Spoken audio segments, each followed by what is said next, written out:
I think there are, as mentioned by others, right now it is too early to come to any kind of conclusion about the Taliban. Of course, we have to wait and watch what kind of government they are going to form. Is it going to be an inclusive government or not? Or it's going to be an exclusive government as it was before?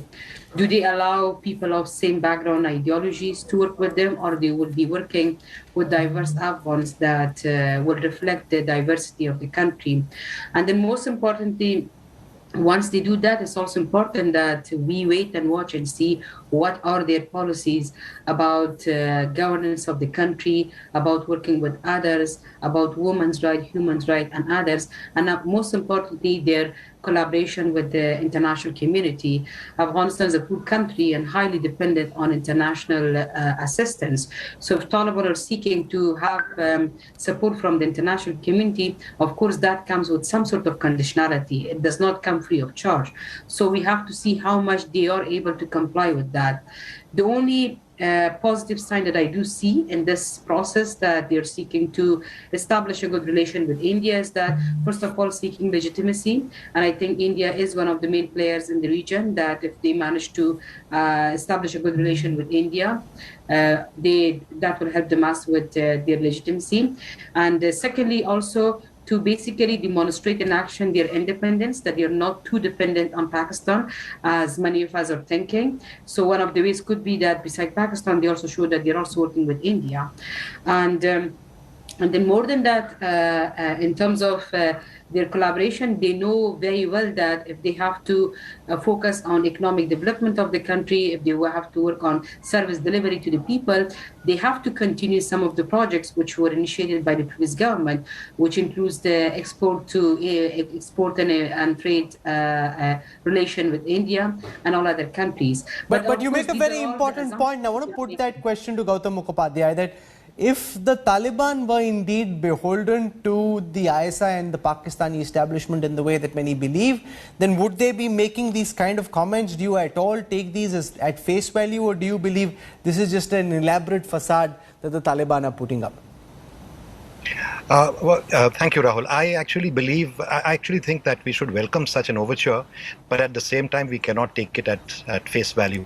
And I completely agree with Ambassador Sood, General Hasnain, and Madam Nargis Nehan on the points that they made. I'd like to separate 2 points. One is, what they say to us and whether they actually can demonstrate and do it. I think we should not go by words. We should go by deeds. We should remember that, can they, and there are some hard questions to ask, can they guarantee our security?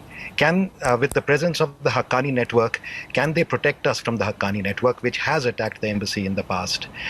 Can they protect us from the ISI? Even if, let's say, the Taliban wanted to, secure our assets and our personnel and our embassy, can they protect us from the ISI? When they talk about trade, can they bring about two-way transit trade, which Pakistan has stopped all along?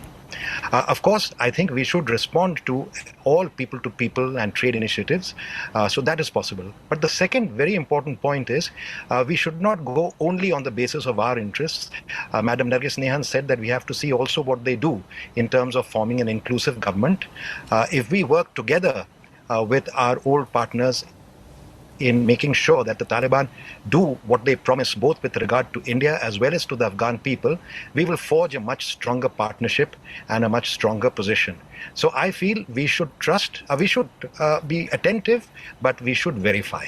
And we should remember that their primary motive in making these statements, which by the way they have made in the past, and I once again welcome it, is that they are seeking legitimacy from the one major country with whom they have had the closest historical, trade, cultural and political ties in the past, including the Grand Trunk Road and Khan Abdul Ghaffar Khan. So I would say that these relationships are very, very important, but we should proceed on the basis of what they do, not what they say.